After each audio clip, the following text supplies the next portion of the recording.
Hello everyone, this is the communication coach and this is tip number 203.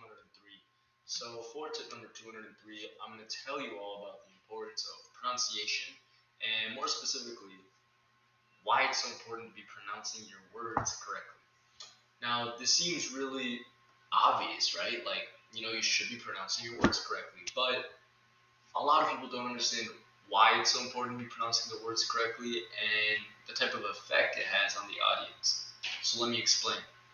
Why is it important to be pronouncing other words correctly? The reason for that is because what happens if you mispronounce a word?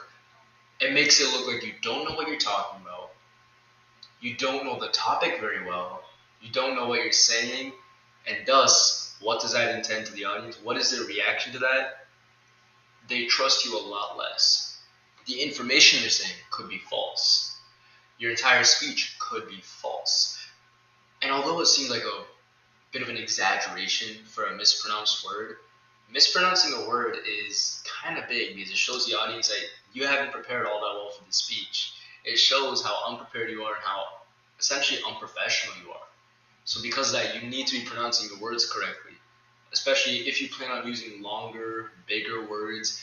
This is what practice is for. You need to be practicing specific words and making sure that you're able to pronounce them correctly ahead of time. For example, for my Spanish presentations in school, whenever I have a Spanish presentation or oral to do, I always prepare what words I'm going to use because I know this is Spanish. I can't just do it on the fly. I need to know how to pronounce these words. And what's the effect if I pronounce Spanish wrong to, let's say, a Spanish speaking person? They would know immediately that I'm a fraud, that I don't know how to speak Spanish, and that really I'm just trying out a new language.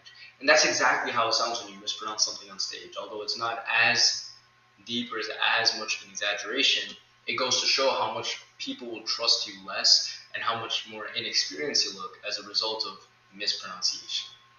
Thank you.